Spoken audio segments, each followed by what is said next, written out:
Det som ofte slår deg når du er i Danmark, det er at det er veldig mye syklister her, og vi er i Danmark, og det slår oss at det er mye syklister her. Ja, det er sant det. Ja. Og vår neste kandidat er ikke noe unntak fra den regelen. Han sykler rundt, han har syklet rundt i 18 år, og han selger noen slags naturmerker. Ja, naturmerker. Vi vet ikke hva det er, men det skal på en eller annen måte være med å redde planeten vår, og vi vet ikke hvor han bor. Så vi må finne den. Da må vi bare gå ut på gaten og se om vi kan finne den. Spør oss rundt. Unnskyld! Unnskyld? Hei. Vi er på jakt etter en som heter Naturmerkemann. Kjenner du til han? En som sykler rundt og selger naturmerker? Aldri hørt om? Vi leter etter en mann som kalles for Naturmerkemannen. Som sykler rundt og selger små natur... Nei, han er fra Ok. Tyrkia. Tyrkia. Her sitter det en kar. Ja. Unnskyld! Hei, vi kommer fra TV Norge. Vi er på jakt etter en som sykler rundt og selger naturmerker. Jeg kan ikke forstå, hva du sier. Ok. Sykler rundt, og så søger vi en mann som små merker. De er jævlig redde her, da. Er ikke de det? Det slo meg nå. Bare fordi de blir surrounded av et camera-team.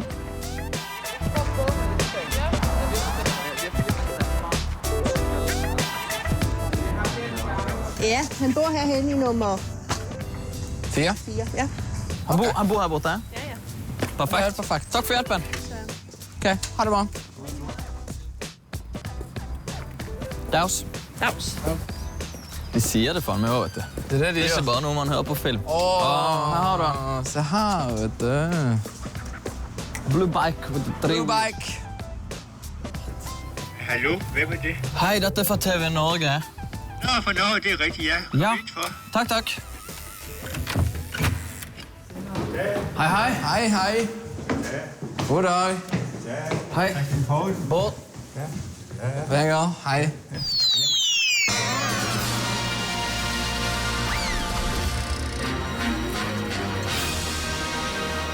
Men fortell meg, hva er det du gjør? Altså, sykler du rundt og selger? Café og restaurant og værtshus. Jeg har gået med det i 20 år. I 20 år har jeg solgt det her. Er det ditt job? Jeg er blevet pensionist, jo. Ok. Det var jeg også dengang for 20 år siden. Ok, så helt siden du ble pensjonert, så har du Ja, ja.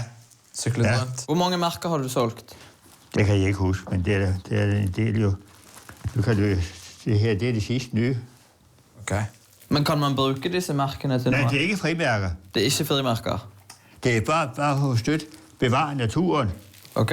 Naturen. Er du opptatt av miljø? Hvad siger du? Er du opptatt av miljø? Ja, det kan man godt sige, ja. Men hvem får du merkene av? Hvem er det som gir de ut? Er det WWF? Det er World Wildlife Foundation. Ja. WWF, World Wildlife Foundation, Verdensnaturfonden. Ja, det er de... Wildlife Foundation. Hvad kan man sige om en englænder? Hva? Hvad kan man nu sige om en englænder, som ligger og sover på en hjørnesofa? En eggleder som ligger og sover på en hjørnesofa? Hvad kan man sige om ham? Han... Det må være en vinkelsliber. Du er jo komiker også, du. Er du en stand-up-komiker? Kan du flere vitser? Ja, ja. Ja. Hvad hedder Tivoli? Derfra. Tivoli? Derfra. I love it. I love it. it. Vi elsker det Tivoli, er det ikke rigtigt? I love it.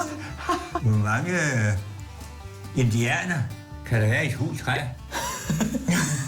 Der kan være en hel stamme. Hvad hedder på norsk? Vi grinede, hvad hedder det? Vi Ler. ler. Nej, det hedder Oslo. Oslo. Oslo. Skal vi gå ut? Ja, Ja. skal vi lige? Nå, Skal du ikke låse? den er låsen ud. Oi, ja, det er smekklås. Ja. Det har vi ikke i Norge. Det har jeg også, ja.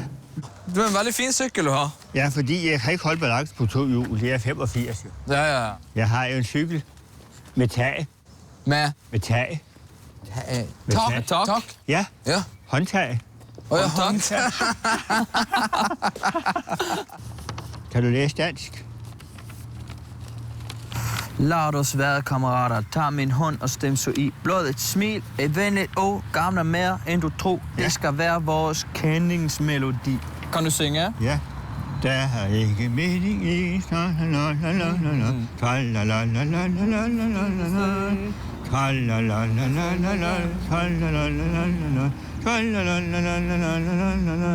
Der kom simpelthen en afrikaner i Danmark.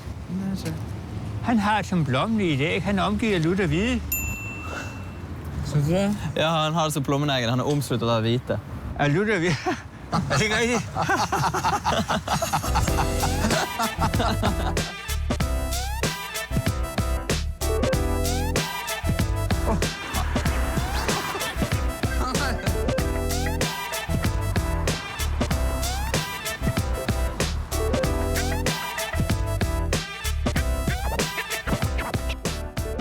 Du vet, når du først begynner å gå med en danske som sykler, så er det bare å fortsette å gå hele kvelden.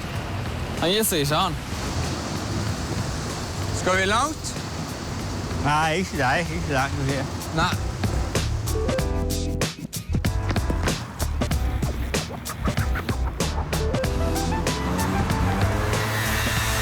Naturmærker.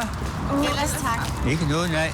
Nej, ellers tak. Er det. Kjenner du til Kristian? Ja, jeg kender ham. Jeg har boet her i 13 år. Så. Har du kjøpt merker før? Har du aldri kjøpt merker? 13 år uten å kjøpe merker. Skal det så være i dag, jeg køber det af dig? Ja. Okay. Hæ? Har du hørt den her om bussen, der kører ud af Roskildevej? Jamen, den er meget. En bus, der kører ud af Roskildevej. Ja. Så standede det ved Zoologisk Have. Ja. Så siger buschaufføren, Zoologisk Have, alle apperne står af. Så lyder det også på bagsiden. Hvem skal så køre bussen videre? Det er ikke så med med den, nei. Du forstår den godt Ja, nok? jeg forstår godt. Ja. Og Fordi så... at bussjåføren var ape også. Hvad så? Bussjåføren var også en ape. En abe, ja. Ja, ape. Ja, Forstår. ja. Så siger buschaufføren, alle apperne står af. Ja, men bussjåføren var jo selv en ape. Ja, ja. Men det er påfallende dette med det danske språket, at hvis man snakker tydelig, så skjønner de ingenting. Hvis du bare liksom sauser alt ned, så går det greit. Skal I tilbage til Norge i dag? Nei, vi blir værende en natt til. Hvad for nu? Vi blir værende en natt til. Nå, Det er fascinerende, da. Det var om å gjøre ikke være artikulert. Fint vær i dag. hvad siger du?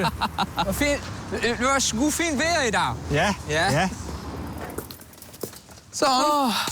ja, Det var en god tur her. ja. Hvor mange merker fikk vi solgt? Et ark. Et ark. Ja, Og det tok oss 70 kroner. en halv time. ja, Så det går 2 ark i timen. ja.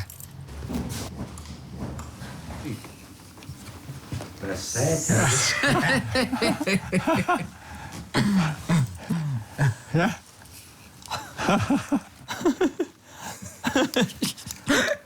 Har du flere historier?